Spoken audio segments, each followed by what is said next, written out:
पकड़ो पकड़ो पकड़ो, अरे बच्चे को लेकर भाग गया, पकड़ो। अरे क्या हुआ भाई, सुबह सुबह अपने गांव में ये शोर कैसा? अरे किसी के घर में चोरी या डकैती हुई है क्या? नहीं भाई, ध्यान से सुनो, लोग ढोल नगाड़े पीट रहे हैं, शायद कोई जंगली जानवर हो। पंडित ज्ञानचंद उधर से ही आ रहा है, आओ उसी से पूछते हैं।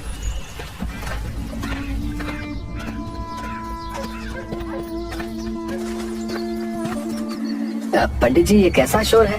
कोई जानवर गांव में घुस गया है क्या?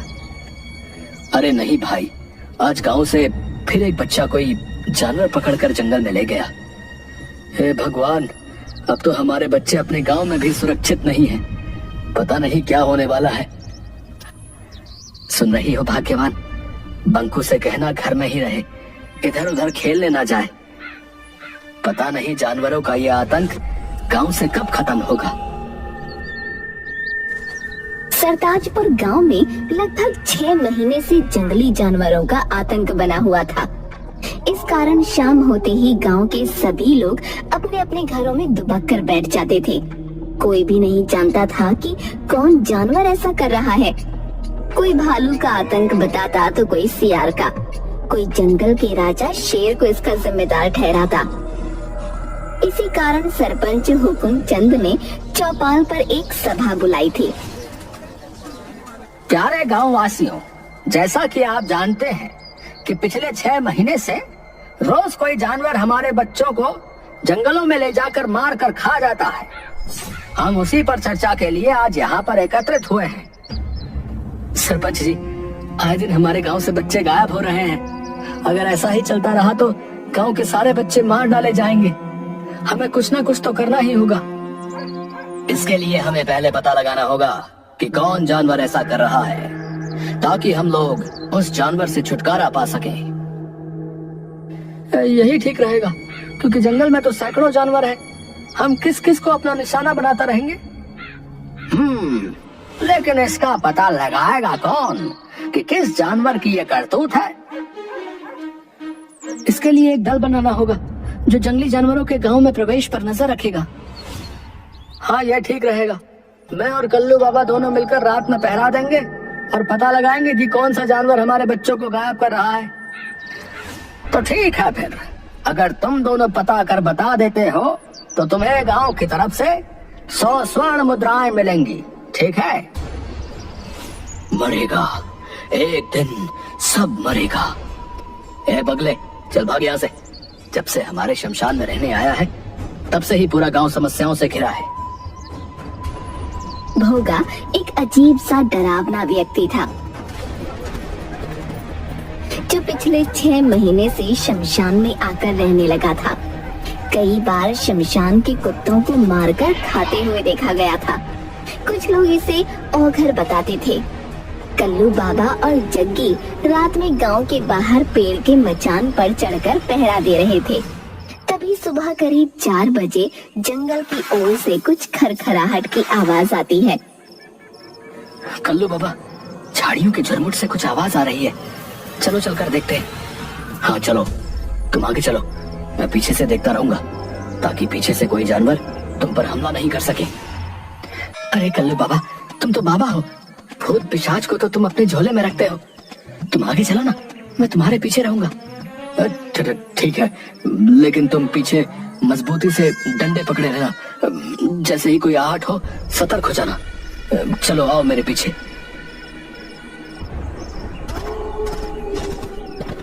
भूत पिशाच निकट नहीं आवे, महावीर जब नाम सुनावे।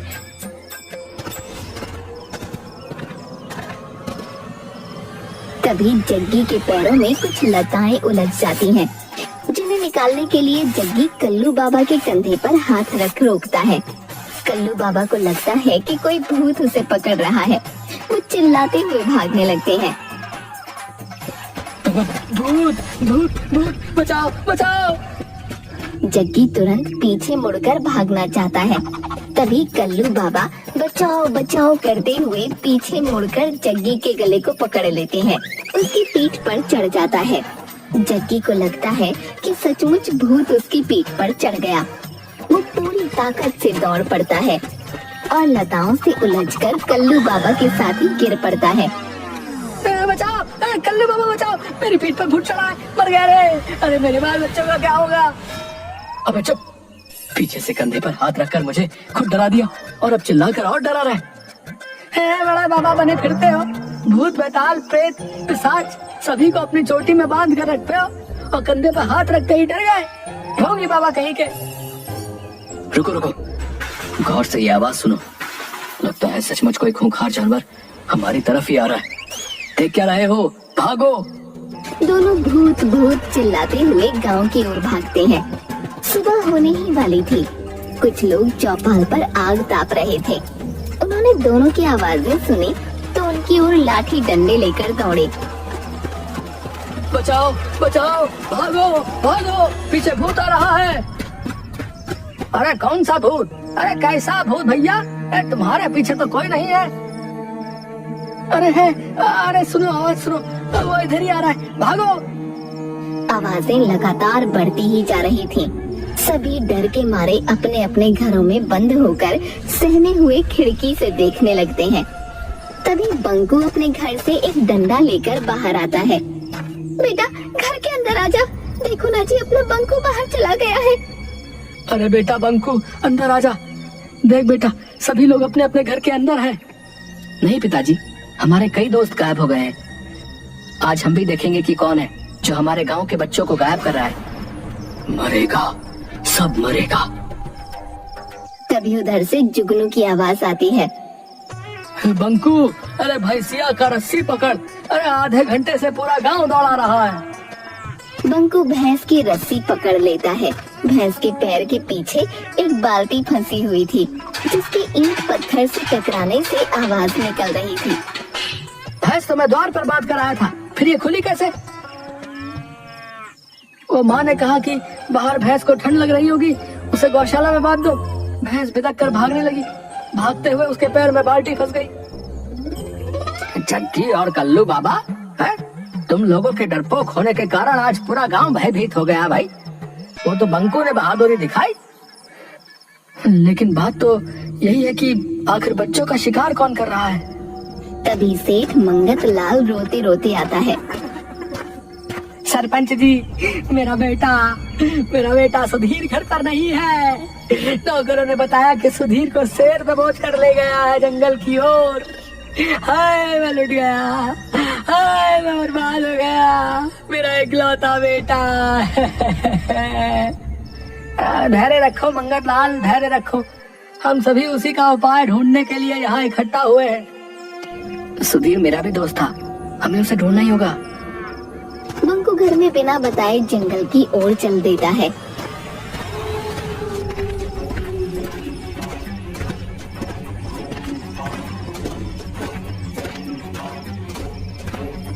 एक नदी किनारे रुककर बंकू पानी पीने लगता है। तभी एक काला नाग उसे डस लेता है। उसी समय तपस्वी देवराज वहाँ से गुजरते समय बंकू को तड़पता देख उसके पास आ जाते हैं। सांप को पानी में जाता देख तपस्वी देवराज तुरंत समझ जाते हैं कि बालक को सांप ने काट लिया है। वो अपने हाथों से डसे हुए स्थान पर हाथ फेरते हैं। बंकू तुरंत उठकर बैठ जाता है। तुम कौन हो बालक? इस घने जंगल में कैसे आ गए? प्रणाम महाराज, मैं बंकू हूँ। मेरे गांव से प्रतिदिन एक बच्चे को इस जंगल का शेर लाकर मारकर खा जाता है। मैं उसे ही खोजने आया हूँ। तुम्हारे इस नेक कार्य से मैं प्रसन्न हुआ। जाओ, मेरा आशीर्वाद है कि कोई भी तुम्हें मार नहीं सकता। जानवर के सामने तुम में उससे 10 गुना शक्ति आ जाएगी। बंकू वहाँ से चलकर शेर की गुफा के सामने उसके गांव के बच्चों का बहुत सा कपड़ा पड़ा दिखाई देता है। वो जोर से चिल्लाता है, बच्चों का शिकार कर खाने वाले कायर शेर, बाहर निकल। दम है तो मुझसे मुकाबला करके दिखा। अबे पिद्दी बालक, भाग जा यहाँ से। शायद तू मुझे नहीं जानता। मैं कायर नहीं, मैं जंगल का राजा शेर हूँ। जा, इस गलती के लिए मैं तुझे माफ करता हूँ। जा अपने गांव लौट जा। अच्छा, तो अभी भी बड़ी बड़ी बातें निकल रही हैं। क्या राजा का यही काम है कि निरीह बच्चों को चुपके से उठा कर ले आए और उसे खा जाए। एक बार कह दिया ना कि मैं ऐसे कायरों वाले काम नहीं करता। शायद तुझे तुम्हारी मौत यहाँ खींच कर लाई है। क्यों? एक बालक के सामने अपने कुकर्मों को बताते हुए शर्म आ रही है? बस बहुत हो गया, अब मैं और बर्दाश्त नहीं कर सकता। शेर छलांग मारकर बंकू को दबोच लेता है। दोनों में गुत्थम गुत्था हो जाती है, लेकिन कुछ ही पलों में बाजी पलट जाती है। तपस्वी देवराज के दिए हुए वरदान की वजह से बंकू शेर से जीत जाता है। कौन हो तुम बहादुर बालक, और मुझ पर ऐसा इल्जाम क्यों लगा रहे हो? मैं सरताजपुर में रहता हूँ, जहाँ से तुम कल भी मेरे दोस्त सुधीर को दबोच कर ले आए हो, जिसका प्रमाण तुम्हारी गुफा के सामने पड़े कपड़े हैं। हाँ, इसको तो मैंने भी देखा है, पर ज्यादा ध्यान नहीं दिया। शेर तुरंत अपने गुप्तचर सियार को बुलाता है। गुप्तचर सियार, पता करो कि कौन मेरी गुफा के आगे ऐसी घटिया काम करके कपड़े फेंकता है। महाराज, ये काम किसी आदमी का है। देखिए, कोई कपड़ा फटा हुआ नहीं है, सभी कपड़े सही सलामत खोले गए हैं। जबकि अगर जानवर करता तो कपड़ों के चीथड़े होते। देख लिया, कोई हम जानवरों को फंसाने के लिए ऐसा काम कर रहा है। ठीक है, लेकिन आखिर ऐसी घिनौनी हरकत कौन कर रहा है? मैं सामने पेड़ पर से आज रात नजर रखूंगा। रात भर बंकू मचान पर जगा रहता है, लेकिन वहाँ कोई नहीं आता। करीब 4 बजे उसे नींद लग जाती है और वो सो जाता है। तभी चिड़िया की आवाज सुनकर बंकू जग जाता है। वो देखता है कि कंबल ओढ़े हुए एक आदमी सुधीर के कपड़ों को शेर की गुफा के आगे फेंक रहा है। बंकू मचान से उतरकर उस आदमी को पकड़ लेता है। वक्त तक आए, जरा अपना चेहरा तो दिखा। होगा तुम तो गांव के सारे बच्चे तुम ही गायब कर रहे हो। मरेगा, सब मरेगा। अब कोई नहीं मरेगा, अब बस तू ही मरेगा। इतना कहकर बंकू जोर से भोगा के पेट में मुक्का मारता है, लेकिन भोगा को कुछ नहीं होता। अलबत्ता भोगा के एक मुक्के से वो बेहोश हो जाता है। समय पर शेर के आ जाने से भोगा वहाँ से भाग जाता है। उठो बालक, वो कहाँ गया? वो तो भाग गया। बंकू तपस्वी देवराज की कुटिया पर जाकर, प्रणाम महाराज। आदमखोर शेर को मार डाला तुमने? नहीं महाराज, आदमखोर शेर नहीं, आदमखोर शमशान में रहने वाला भोगा है। लेकिन आपके वरदान ने उस पर क्यों काम नहीं किया? मैंने वरदान दिया था कि जानवर के सामने तुम में उससे 10 गुना शक्ति आ जाएगी। ये आदमी पर लागू नहीं होता। उस भोगा में तो बहुत शक्ति है, उसे परास्त करना मुश्किल है। भोगा ने एक ऋषि को खाने में मांस दे दिया था। तब ऋषि ने उसे शमशान का मांस खाने का श्राप दे दिया था। उसको मारने का क्या उपाय है महाराज? वो सिर्फ बेल के पेड़ की लकड़ी से बने औजार से ही मर सकता है। लेकिन उसे मारने के तुरंत बाद 200 गज उसकी परिधि से बाहर निकलना होगा, नहीं तो सामने वाला भी मर जाएगा। बंकू बेल के पेड़ की लकड़ी को नुकीला करके भाला बना लेता है और चीते पर बैठ शमशान पहुंच जाता है।